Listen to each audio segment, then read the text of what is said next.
Alright, so this week's deck check is all blue because Jace is a little blue.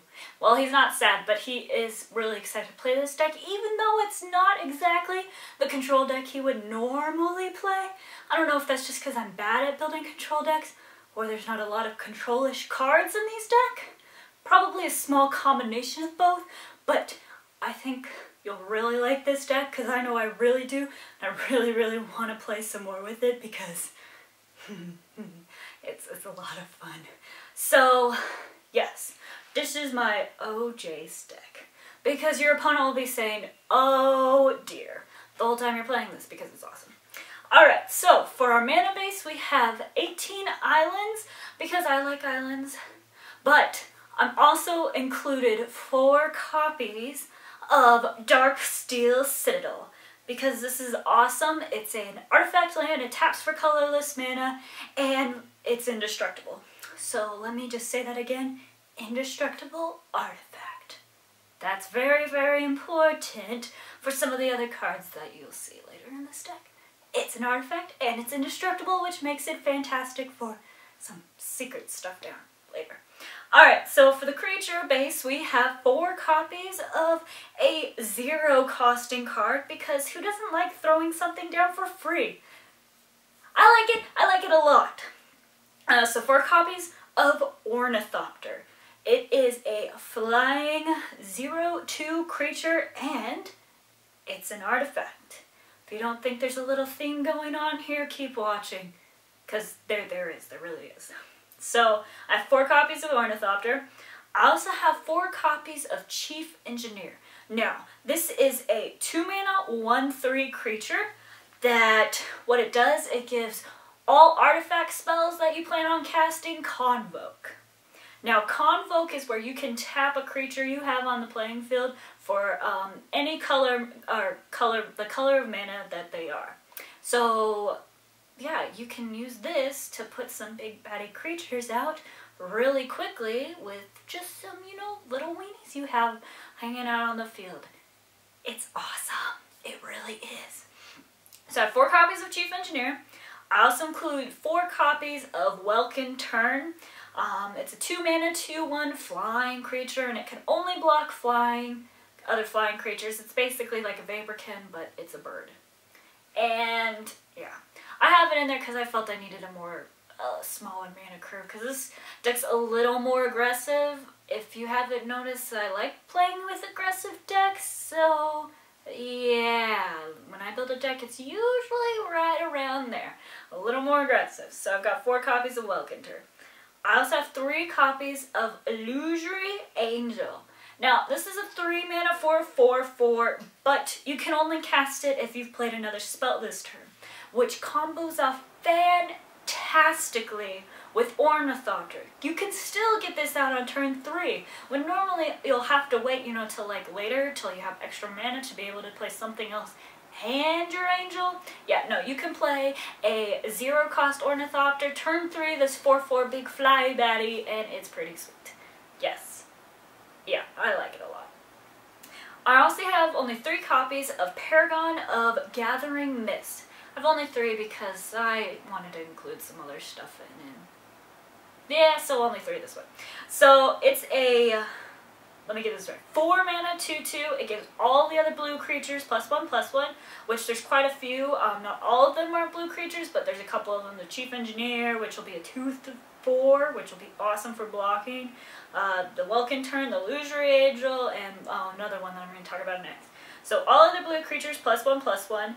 And you can pay 1 blue mana and tap it to give another blue creature flying until the end of turn, which is sweet. Although most of these already have flying. I guess you can give the Chief Engineer flying if you really want to, but most of all the other blue creatures have flying. Oh well, I like that it gives a +1/+1, which is awesome. I like making my creatures bigger. It's best. Alright, so I also include 3 copies of Master of Predicaments. I like this card because I like making your opponent guess and see what happens. I like Predicaments, and this stuff card really does that well. It's 5 mana for a 4/4 flying creature. Who doesn't like that? And if it deals combat damage to a player, you get to pick a card from your hand. You have to have your opponent guess if it's greater than 4 mana. So if it costs more than 4 mana, so they have to say yes, it either costs more, or no, it's equal to 4 or less. And if they guess wrong, you get to play it out for free. What's better than just making your opponent hate themselves for guessing wrong? It's beautiful. I like it. I love it. It is definitely the Master of Predicaments. So I have 3 copies of that because I didn't want to put too many in there. I mean, the fact that you have to be able to hit your opponent in the first place makes it a little more difficult to get that. But, you know, if you get it, and it's awesome. Alright, I also include 4 copies of Soul of New Phyrexia because who doesn't want a 6 mana, 6/6 trample big creature? Does anyone not like that? Because if you don't, I don't know what to tell you. You should probably not watch this channel because I like big creatures that have trample. So it's a 6 mana, 6/6 trample. You can pay 5, give all of your other permanents you control indestructible this turn. Also, if it's in the graveyard, you can pay 5, exile it, and give all your permanents indestructible this turn. Yay for indestructibility! And it's an artifact, which is beautiful in this deck. So that Chief Engineer is going to mean it's going to cost less to get out because of that Convoke, so you can get it out crazy early because it's so beautiful. Yay! So that's the entire set of creatures. There's 25 of them. And I don't know which one I like most. I think I like the Soul of New Phyrexia just because it's big and it's bad. And awesome. And it's an artifact, which is very important in this deck. So I have a couple of different spells. First off, I have 4 copies of Void Snare. Now this is 1 mana. It's a sorcery. You get to return non-land permanent to its owner's hand. So, I don't know, I would call this control-y for me. This is really a control-y part of the deck. Yeah. Usually I don't play stuff like that. I rather just kill your creature straight up with other creatures instead of having to put it back in your hand. And, I mean, 1 mana, put it back in their hand, they can recast it and stuff, but I mean, it's okay, it works, and it can clear the way for your creatures to trample over, although most of them have trample or fly. So, oh well. I threw it in there because I felt like I needed a 1 mana something. Just to set your opponent back a little. Alright, so 4 copies of that. I also have 2 copies of Polymorphist Jest. Now, this is a 3 mana instant. And basically what happens is you turn all your opponent's creatures to cute little froggies, and they hop around the board doing nothing for that whole turn. It's pretty cool. So they lose all their abilities that they would normally have. They turn into 1/1 blue frogs only for the turn, but usually if you're doing that, you can kill all of them pretty quickly. So yes, you can have those frogs hop around and then eat frog legs for dinner. Yay! So yes, 3 mana for that. And I have 2 copies of that because that's not too important if I get it out there. This deck's most important thing is creatures, and that's why there's more of those. Alright, the final spell I have in there is this week's card of the week, and I think my favorite blue card in a really long time or ever. It is Ensoul Artifact. Yay! 2 mana to enchant an artifact. It becomes a 5/5 plus whatever abilities it already have. It's fantastic. It's beautiful. You put this on your Darksteel Citadel, you have a 5/5 indestructible. I like the fact that it can be really mean really fast. Seriously. Turn 1, play a land, play Ornithopter. Turn 2, play another land, enchant your Ornithopter with Ensoul Artifact, and attack for 5 in the air on turn 2. It's just a fantastic combo. I like it. I love it. I love it. I love it. So 4 of those because I want to put all those spells in it, but you can't only have 4 cards, so that's where I'm limited in. Alright, and so the final 3 cards are, of course, Jace here. He's not as important to this deck. It's okay, he can't hear me. But he's not, but I do include 3 of him because he's pretty fun to play with.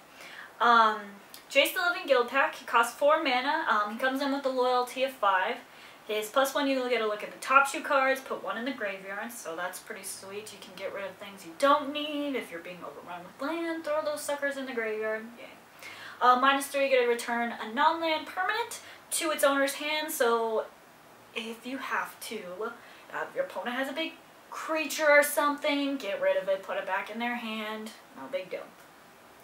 And its -8 is all sorts of evil, but that is you, Jace, isn't it? Yes. All players shuffle their hand, library, graveyard together. You draw 7. Your opponent doesn't. Yeah. Yeah, your opponent's running off the top of their deck, which is now full of everything that they didn't want, and you have a whole new set of cards. It's pretty awful. And yeah, so that's this week's deck tech. I really like this Jace. I think I'm gonna play this more often because who doesn't like playing a turn 2 5/7? I'm just saying, turn 2 5/7. It's pretty sweet, and it flies. Okay, I know it's not the kind of deck Jace normally plays, but I think it's worthy of a name. It has a couple of mean tricks up its sleeves. Yeah, deck sleeves. So let me know what you think of it in the comments below, like this video, and subscribe for more.